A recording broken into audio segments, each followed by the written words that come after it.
नमस्कार दोस्तों, मैं एडवोकेट यशवंत यादव आपका स्वागत करता हूं लाइट वाइज में। आज हम बात करेंगे, हमारे कलकत्ता के एक क्लाइंट थे। तो मैं एक चीज़ आपको बार बार बता देता हूं, पैसे हैं तो इनके पैसे दे दो, और नहीं है तो कोई बात ही नहीं है तो क्या किया जा सकता है। और कानून सबके लिए बराबर है, एक भिखारी के लिए भी वही कानून है और एक राजा के लिए भी वही कानून है। कानून सबके लिए बराबर है। अगर ऐसे ही हमारे पास एक क्लाइंट का फ़ोन आया, सर आर्बिट्रेशन का अवार्ड पास हो गया। देखिए, दो कंडीशन हुई थी, दो लोग का अवार्ड पास हुआ था, एक कलकत्ता के क्लाइंट थे और एक एमपी के क्लाइंट थे, मध्य प्रदेश के क्लाइंट थे। तो मध्य प्रदेश के क्लाइंट आर्बिट्रेशन का अवार्ड पास हो गया। आर्बिट्रेशन का अवार्ड मतलब सोल आर्बिट्रेटर का नोटिस आया, उन्होंने इग्नोर किया। जो हमारे एमपी के क्लाइंट थे उन्होंने इग्नोर किया, अब हमसे संपर्क किए हैं तो इग्नोर किया, उसका कोई ऑब्जेक्शन लेटर नहीं दिया। उसके बाद उनके पास एक बार ही फर्स्ट हियरिंग, सेकेंड हियरिंग, उसके बाद अंतरिम ऑर्डर आया, उसके बाद उनके अगेंस्ट में अवार्ड पास हो गया। तो अवार्ड पास हुआ तो उस अवार्ड में उनके घर से जो भी टीवी, फ्रिज, एसी, कूलर, पंखा, सब जो भी चीज़ें हैं, जो भी चीज़ें थी उनकी चल संपत्ति, उसको अटैच कर दिया गया। और अटैच कर दिया गया तो उस कंडीशन में आपका कोई बचाव नहीं हो सकता है। उस कंडीशन में बचाव नहीं हो सकता है। क्यों? क्योंकि आपका आर्बिट्रेशन का अवार्ड पास हो चुका है और आर्बिट्रेशन की नोटिस व्हाट्सएप के माध्यम से, मेल के माध्यम से या फिर आपको स्पीड पोस्ट के माध्यम से आएगा, तो उसको आपको तुरंत आपको ऑब्जेक्शन देना जरूरी है। और वहीं पे हमारे एक क्लाइंट थे कलकत्ता के, आर्बिट्रेशन का अवार्ड पास हुआ। तो आर्बिट्रेशन का अवार्ड नहीं पास हुआ, आर्बिट्रेशन का नोटिस आया। नोटिस आने के बाद उन्होंने अपने ऑब्जेक्शन मुझे भेजा, मैंने उनका ऑब्जेक्शन दे दिया। ऑब्जेक्शन देने के बाद उन्होंने जिस मेल पे ऑब्जेक्शन दिया था, उस मेल पे उनको रिटर्न में आ गया कि ये आर्बिट्रेशन की प्रक्रिया को समाप्त किया जाता है, खारिज किया जाता है। क्यों? क्योंकि आपने आर्बिट्रेशन का जो ऑब्जेक्शन लेटर दे दिया था, जो हमारे कलकत्ता क्लाइंट थे, आर्बिट्रेशन का ऑब्जेक्शन लेटर दे दिया था, उस पर उन्होंने कोई प्रोसेस ही नहीं, क्योंकि आपने आपत्ति दे दिया कि आपने आर्बिट्रेशन की प्रक्रिया से आप सहमत नहीं है, तो आर्बिट्रेशन का ऑब्जेक्शन लेटर इशू हो गया। तो उसके बाद उन्होंने जो मेल उधर से आया, मेरे पास आया कि हाँ, ये आर्बिट्रेशन की प्रक्रिया को पूरी तरह से रोक दिया गया है, आर्बिट्रेशन की प्रक्रिया नहीं की जाएगी। तो उनके पास मैसेज आ गया मेल के माध्यम से। क्यों? क्योंकि उन्होंने ऑब्जेक्शन दिया था। लेकिन इसी समय एक और भी कंडीशन थी। हमारे एक क्लाइंट थे, उन्होंने आर्बिट्रेशन का अवार्ड पास हो गया और उनके सोफा, टीवी, फ्रिज, एसी, सब जो भी प्रॉपर्टी थी, मूवेबल प्रॉपर्टी थी, उसको अटैच करने का आदेश आ गया। अटैच करने का आदेश आ गया तो उनकी प्रॉपर्टी को अटैच करने का आदेश आ गया था। तो उन्होंने फोन किया, सर मेरे पास तो मेरे नाम पे घर ही नहीं है, मैं तो अपने फैमिली मेंबर, उन्होंने पूछा मुझसे कि सर मेरे पास तो इन्होंने आर्बिट्रेशन का अवार्ड पास कर दिया और मेरे नाम पे तो कोई प्रॉपर्टी नहीं है, मैं तो खुद ही मेरे फादर की जो प्रॉपर्टी है, मैं जहाँ पे रहता हूँ, क्या उसके प्रॉपर्टी को अटैच कर सकते हैं? तो उसका जवाब सुन लीजिए। आर्बिट्रेशन का अवार्ड पास हो गया तो आपके फादर की प्रॉपर्टी को अटैच नहीं कर सकते। आपके नाम पे अगर प्रॉपर्टी है, तो अगर आपके फादर के नाम पे प्रॉपर्टी है, तो वो जो हमारे क्लाइंट थे उनके फादर के नाम पे प्रॉपर्टी थी, तो उनके फादर के नाम के प्रॉपर्टी पे फ्रिज, टीवी, एसी, कूलर को नहीं अटैच किया जा सकता। उनकी प्रॉपर्टी होनी चाहिए। अगर वो आपके घर पे आते हैं अटैच करने के लिए कि मैं आपके टीवी, फ्रिज, सोफा सेट, ये वगैरह जो भी है, प्रिंटर है, मोबाइल है, कार है, बाइक है, टेबल है, जो भी है, अटैच करने आते हैं, तो उस पर आपका होना चाहिए। आपके फादर के नाम पे कार है, उसकी अटैच नहीं कर सकते, आपके नाम पे होना चाहिए। वो भी आपके नाम पे है, लोन पे है तो नहीं कर सकते। जो लोन पे प्रॉपर्टी, उसको अटैच नहीं कर सकते। आपके फादर के नाम पे घर है, उनके घर में कोई सामान है तो उसको अटैच नहीं कर सकते। अगर उसको अटैच करते हैं तो साफ शब्दों में आप उनके ऊपर कंप्लेंट डाल सकते हैं कि ये मेरे, आप उसका, जैसे एसी है, एसी का बिल होगा, बिल आपके फादर के नाम पे या फिर आपके फैमिली मेंबर के नाम पे है, तो आप कह सकते हैं कि ठीक है, आप अटैच करते हैं तो उसके लिए तो आप कंप्लेन कर सकते हैं कि मेरी प्रॉपर्टी को अटैच करने के लिए आदेश दिया गया है, न कि मेरे फैमिली मेंबर की। तो आर्बिट्रेशन में अगर अवार्ड भी पास होता है, अगर आपके फैमिली मेंबर के नाम पे कोई प्रॉपर्टी है तो उसको अटैच नहीं किया जाएगा। आपके नाम पे जो प्रॉपर्टी है उसको भी अटैच किया जाएगा, वो भी कोर्ट में एग्जीक्यूट कराने के बाद। ऐसा नहीं है कि आर्बिट्रेशन का अवार्ड पास हुआ आपके घर पे आकर के अटैच कर ले, ये कोई प्रक्रिया नहीं है। आर्बिट्रेशन के अवार्ड के बाद उसको एग्जीक्यूट करने के लिए कोर्ट में जाना पड़ेगा, आपके डिस्ट्रिक्ट कोर्ट में जाना पड़ेगा, वहां से सम्मन आएगा, आपकी बात को रखी जाएगी, उसके बाद अटैच किया जाता है। और कभी भी जान लीजिए आर्बिट्रेशन का आपके पास नोटिस आता है तो उसको आपत्ति जरूर दे दीजिए, आपत्ति पत्र जरूर भेज दीजिए, ताकि आपके घर से एक सुई भी ना उठा सके। अगर आप आपत्ति नहीं डालते हैं तो आपके घर में मूवेबल प्रॉपर्टी को अटैच कर सकते हैं, लेकिन आपने ऑब्जेक्शन दे दिया तो आपके घर से एक सुई भी नहीं उठा सकते हैं। आर्बिट्रेटर नाम का हमारे इंडिया में कोई जज नहीं है, कोई जज नहीं है जो आर्बिट्रेशन है। आर्बिट्रेटर नाम का हमारा कोई जज नहीं है। आर्बिट्रेशन के अवार्ड पे भी सत्यमेव जयते की मोहर नहीं होती है। सत्यमेव जयते की मोहर केवल जो हमारी कोर्ट होती है, हमारे जज साहब होते हैं, उनके आदेश पे होती है। आर्बिट्रेशन के अवार्ड पे कभी भी देखिएगा उस पे सत्यमेव जयते की मोहर स्टैंप होती ही नहीं है। आर्बिट्रेशन नाम का हमारे इंडिया में कोई जज है ही नहीं, लेकिन आपके पास आर्बिट्रेशन की नोटिस आती है तो उसका ऑब्जेक्शन लेटर आपको जरूर देना है, ताकि आपके घर से एक सुई भी ना उठा सके। आपके गाड़ी पे लोन है तो आपकी गाड़ी को अटैच नहीं कर सकते, और क्रेडिट कार्ड का लोन हो, पर्सनल लोन हो, अनसिक्योर्ड लोन हो, इसमें ज्यादातर आर्बिट्रेशन की ही प्रक्रिया किया जाता है। और आर्बिट्रेशन का आपको ऑब्जेक्शन देना बहुत जरूरी है।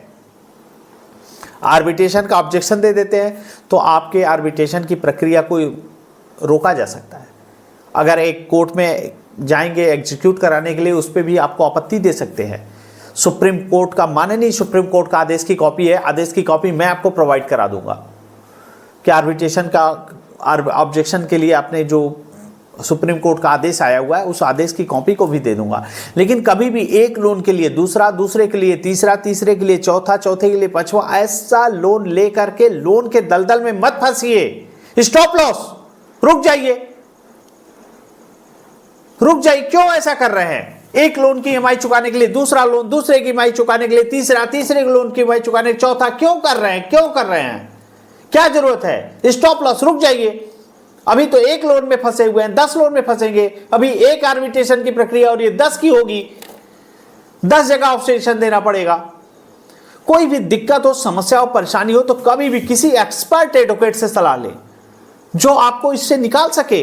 मल्टीपल लोन में आप फंसे हुए हैं तो आपको एक एक्सपर्ट एडवोकेट की आपका राय लेनी चाहिए कि सर कोई भी नोटिस आए, कोई भी प्रोसेस हो, कुछ भी हो तो उसका क्या करना है। नोटिस जेन्युइन है कि फेक है? रिकॉल नोटिस है, डिमांड नोटिस है, आर्बिट्रेशन नोटिस है, लीगल नोटिस है, payment and settlement act section 25 का नोटिस है, 138 एनआई एक्ट का नोटिस है, सरफेसी एक्ट का नोटिस है, 13(2) का नोटिस है, 13(4) का नोटिस है, डीएम साहब का नोटिस है, किसी प्रकार का नोटिस है। उस नोटिस का क्या जवाब देना है, आपको क्या करना है? आपके लिए एक एडवोकेट होना चाहिए, चाहे ऑनलाइन, चाहे आप हमसे भी जुड़ सकते हैं कि सर मेरे पास जो नोटिस आएगी मैं आपसे पूछ सकता हूं, डिस्कस कर सकता हूं, सर इसका क्या जवाब देना है, जवाब देना भी है कि नहीं देना है, सेटलमेंट लेटर जेन्युइन है कि फेक है, फेक है तो इसके फेक है कैसे पहचाने, या रियल है तो कैसे उसको रियल पहचानेंगे। तो इसका पूरा प्रोसेस होना चाहिए और आपको एक एडवोकेट के संपर्क में होना चाहिए अगर आप मल्टीपल लोन के डिफॉल्ट है। और कभी भी आर्बिट्रेशन की प्रक्रिया होती है तो आर्बिट्रेशन में आपको ऑब्जेक्शन लेटर जरूर देना है। और उसके बाद भी आर्बिट्रेशन की प्रक्रिया में आपकी अचल संपत्ति को अटैच करेंगे, वो भी आपके नाम पे होनी चाहिए, आपके फादर के नाम पे नहीं। आपके फादर के नाम पे एसी है, पंखा है, कूलर है, टीवी है, उनके नाम पे घर है तो उनके घर के अंदर नहीं आ सकते, आपके नाम पे होनी चाहिए। कार है, बस है, ट्रक है, जीप है, कुछ भी है, आपकी मूवेबल प्रॉपर्टी है, अगर आपके नाम पे है, अगर उस पे लोन है तो नहीं अटैच कर सकते, अगर लोन नहीं है तब अटैच कर सकते हैं, वो भी आपके नाम पे होना चाहिए। तो ऐसे ऐसे देखिए, आपको राइट्स जानने चाहिए, अपने अधिकार जानने चाहिए। अगर आप लोग अपने अधिकार को, अपने राइट्स को नहीं जानते तो कहीं न कहीं ये लोग बहुत गलत तरीके से पेश आते हैं। हमारे बहुत सारे क्लाइंट हैं, बहुत सारे लोग हैं, इतने लोग हैं, इतनी बातें सुनने को आता है, कहीं रिकवरी एजेंट का हरासमेंट। अरे रिकवरी एजेंट का हरासमेंट कैसे कर सकता है कोई रिकवरी एजेंट आपका हरासमेंट? उसका राइट्स क्या है? आप स्वतंत्र देश के स्वतंत्र नागरिक हैं, कोई भी रिकवरी एजेंट आपके घर पे आपको गाली गलौज कर सकता है, आपको ऊंची आवाज में बात कर सकता है, आपके मान सम्मान को खराब कर सकता है। कहां लिखा है, कहां की गाइडलाइन है? कोई नहीं कर सकता। आपको अपना राइट्स पता होना चाहिए। हमारे जो क्लाइंट है, हमारे सब्सक्राइबर हैं, उनको उतना राइट्स पता चल चुका है। कोई भी रिकवरी एजेंट अब हमारे क्लाइंट को, हमारे सब्सक्राइबर को डरा नहीं सकता। फोन पे बात करते हैं, मैं पुलिस बोल रहा हूं, थाने से इंस्पेक्टर बोल रहा हूं। बहुत लोग की कॉल आती है, पर डे कॉल आती है हमारे पास, सर मेरे पास थाने से फोन आया था, तो मैंने उनको उनकी भाषा में ही जवाब दे दिया, क्योंकि मुझे आपकी वीडियो देख लेगा। और हमारे क्लाइंट को पता है कोई भी लोन के EMI डिफॉल्ट होना क्राइम नहीं है। जब क्राइम नहीं है तो किसी थाने पे, चौकी पे FIR दर्ज नहीं हो सकती। लोन की रिकवरी के लिए कभी भी कोई एडवोकेट और कभी भी कोई पुलिस आपको फोन नहीं कर सकता। एडवोकेट का काम है आपको फोन नहीं करना, चाहे किसी भी, चाहे सुप्रीम कोर्ट का एडवोकेट हो, चाहे तहसील स्तर का एडवोकेट हो, कोई भी आपको फोन पे कॉल नहीं कर सकता। वो एडवोकेट का काम क्या है? आपको नोटिस भेजना, नोटिस का जवाब मिलेगा। लेकिन ये फोन पे, मैं एडवोकेट बोल रहा हूं, अगर आपने आधे घंटे में, 2 घंटे में आपने पेमेंट नहीं किया तो आपके नाम पे FIR हो जाएगा। और धाराएं बताते हैं 420 और 400 से तो इतिहास हो गया है। अब तो IPC तो खत्म हो चुका है, लेकिन ये फर्जी, मैं 420 में FIR कर दूंगा। ऐसे बोलने वाले एडवोकेट जिनको इतना भी नहीं मालूम है कि 420 की धारा ही खत्म हो चुकी है, 420 तो अब इतिहास हो चुका है, डराते हैं। अरे डराने का भी सही तरीका खोज लीजिए। 420 की धारा बता रहे हैं, 420 पे आपको FIR होगा, 420 में FIR होता है। IPC तो खत्म हो चुकी 420 की, लेकिन उनको नॉलेज ही नहीं है। एडवोकेट नहीं है, फर्जी रिकवरी एजेंट है। एक ही टेबल पे बैठ के आपसे बात कर रहे हैं, पुलिस बन जाते हैं, कभी यशो बन जाएंगे, थाने के, मैं क्राइम ब्रांच से बोल रहा हूं, सुप्रीम कोर्ट से बोल रहा हूं। तो ऐसे ऐसे ये बहुत बोलते हैं, तो इनसे डरने घबराने की जरूरत नहीं है। कोई भी आपके राइट्स को नहीं, आपका जो राइट्स है, आपका जो अधिकार है, उसको जानिए। अगर आप नहीं जानेंगे तो ये लोग सर पे चढ़ जाएंगे। फोन करके धमकी देते हैं कि मैं आपकी आधे घंटे में पैसे दे दीजिए, नहीं तो आपके नाम पे FIR कर दूंगा। तुम्हारी औकात है FIR कर दोगे? लोन की EMI डिफॉल्ट होने में FIR होती है? आज तक कभी FIR हुआ है कि आपने लोन की EMI नहीं दिया और आपके नाम पे FIR हुआ है? मुझे तकलीफ होती है, ऐसे ऐसी कॉल आती है, ऐसे ऐसे हमारे क्लाइंट हैं, ऐसे ऐसे लोग हैं, इतने सीधे साधे लोग हैं, उनको डरा दिया जाता है। कोई वकील का फोन आपके पास आ ही नहीं सकता। दिमाग में सेट कर लीजिए, क्यों परेशान होते हैं आप लोग? एक बार नहीं 50 बार बोल चुके हैं, लोन के EMI डिफॉल्ट होना क्राइम नहीं है, और उसके बाद भी आप लोग डरते रहते हैं। घर के बेल बजा, अरे रिकवरी एजेंट आ गया होगा, डर रहे हैं। उसके रिकवरी एजेंट, उसके औकात है, आपसे डरा देगा, आपके मान सम्मान को खराब करेगा। कोई भी नोटिस आए, कोई भी रिकवरी एजेंट आपके घर पे आता है, ID कार्ड, पहले हो कौन तुम, ID कार्ड दिखाओ, होम विजिट लेटर होना चाहिए, DRA का लाइसेंस होना चाहिए, थर्ड पार्टी ऑथराइजेशन लेटर होना चाहिए, इतने डॉक्यूमेंट्स होना चाहिए, तब तो वो आपसे बात कर सकता है। और आप डर रहे हो, बस गाली गलौज करेंगे। यहां तक कि हमारे एक क्लाइंट ने बताया कि सर उन्होंने 4-5 लोग आ गए। अरे 5 लोग कैसे आ गए? तो डरिए नहीं, आप लोग डर रहे हैं तो ये सर पे चढ़ जा रहे हैं। इनको इनकी भाषा में जवाब देना पड़ेगा। और फर्जी रिकवरी एजेंट जो पुलिस बन रहे हैं और जो वकील बन रहे हैं, तो कोई भी वकील और कोई भी पुलिस आपको रियल है तो फोन ही नहीं करेगा। एकदम दिमाग में सेट कर लीजिए। कभी भी किसी फोन आए पुलिस का, कहे कि लोन के EMI के लिए आपके ऊपर केस होने वाला है, तो थाने पे कोई FIR ही नहीं होता। दिमाग में सेट कर लीजिए, पता चल जाएगा कोई फर्जी पुलिस बन के बात कर रहा है। अपने राइट्स को जानिए, अपने अधिकार को जानिए। इतना हद तक परेशान कर रहे हैं और आप लोग परेशान हो रहे हैं। 50 वीडियो बना चुका हूं, हजारों वीडियो बना चुका हूं। आप लोग समझिए कि क्या राइट्स है, क्या अधिकार है। आर्बिट्रेशन की नोटिस आ रही है तो क्या जवाब देना है, आपत्ति पत्र देना है, कैसे नहीं देना है। बस डर रहे हैं।